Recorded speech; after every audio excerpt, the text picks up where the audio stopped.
Hey, it's Sean Newman with MP3 Car again with this review of our Echoman E8 car heads-up display.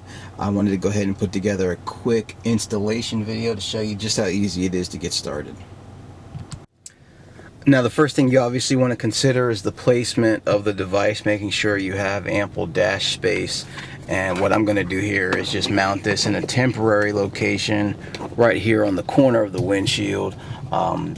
The module is big, so you want to make sure that it's on as much of a flat surface as possible so that you can lay down the pad that you need in order to keep it from sliding around on the dashboard. But that looks like a comfortable position for mine right here in the corner on the flattish portion of the dash here, and we'll go ahead and plan for the installation right there. So what I'm going to do is go ahead and move the device now and apply the sticky pad in order to make sure that it doesn't roll around.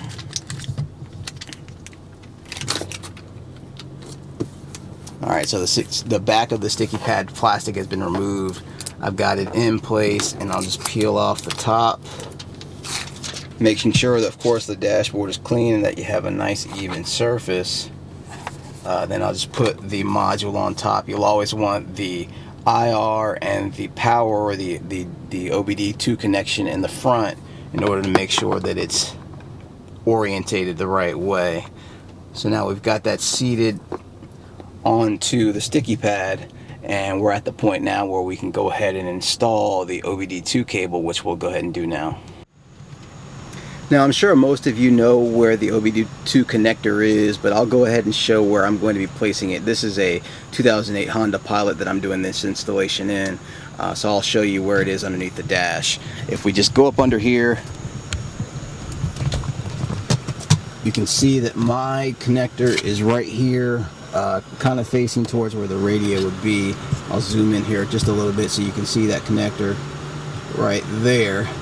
And that's where I'll be connecting the OBD-II side of the provided cable in order to connect the OBD-II display.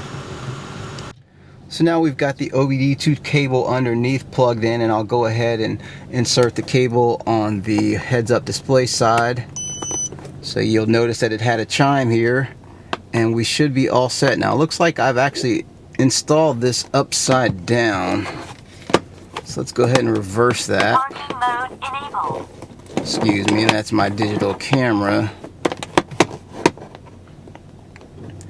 Alright, so now you can see on the screen here we've got a connection, and then what we have, I'll zoom in to see if you can see it without the reflective material, but what we have here is the display is on, and you can see it kind of faintly there through the windshield. It's actually a lot brighter than the camera is going to pick up, but you've got the default settings on the device. You can see if I raise my RPMs in the car, you'll see that indicated, and of course the numbers on the bottom are listed in kilometers. We can fix that in the settings. But obviously the last part of the installation process is still to come. We have to connect that reflective material so that we get a clearer picture. Alright, so now comes the final step in installing the HUD device. What you want to do is take the reflective material that's included, peel off a portion of the back. You definitely want to clean off the glass, make sure it's very, very dry.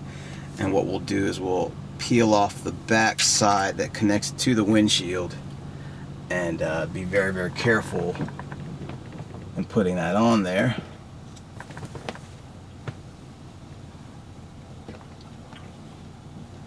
Alright, and then what we can do is actually take a slip device like a credit card or one of those gift cards. I'll use my giant card here, and we'll just go ahead and squeegee out all of the air bubbles so that they don't exist. Make sure that that surface is flat so that when we have the device connected, we peel off this top sticker, and what we have is a tinted but much clearer display. And I'll go ahead and shape that a little bit. So there we have it. We've got the display with the reflective device, and it's a little bit hard to see on the camera, I realize that, but it's actually lined up perfectly as I sit in the driver's seat, and there's no ghosting when you use that device. Again, we've got some rain going on right now today, so it's kind of hard to see how clear it is, but it's only a small spot on the dash. You don't really notice that the reflective material is there as you're driving. And again, you can see crystal clearly the information that you're going to want to have from the HUD display. And now what we'll do is we'll go ahead and take this for a quick drive to see what it's like out on the street, and we'll give you some impressions on that as well. And here we are driving down the road. Here we've got our OBD-II HUD display working. You can see the miles per hour display on the bottom, the RPMs on the left hand side, you can see that in that visual graph, and also the liters per 100 kilometers, which brings up the point, there is no miles per gallon display for us US fans of this device. You either have liters consumed or liters per 100 kilometers. We will not have any type of miles per hour equivalent displayed. The display obviously can also do various things. It'll show water coolant temperature, it'll show miles driven and that kind of thing. It will also prompt with speed alerts and temperature alerts, obviously for the water temperature. You'll also get the OBD-II fault codes as they appear during the drive. So you'll be able to determine when you have a fault code, and it'll give you a prefix as to what that fault code might be. As you can see, I don't know if it's coming through on the video, but the display quality of the device is absolutely superb. The day, there's an overcast right now, but it's clearly visible.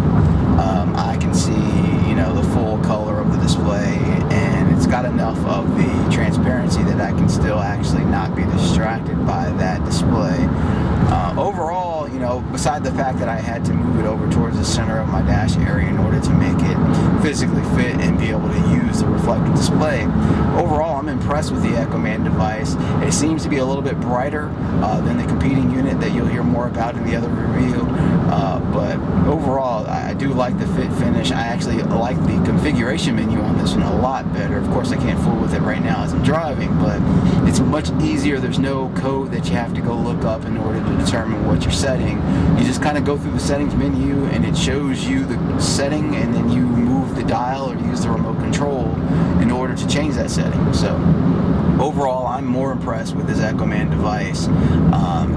For what it's worth and what it is, it's definitely made the configuration process easier, and it also seems to be a little bit brighter so that you can display it in daytime conditions.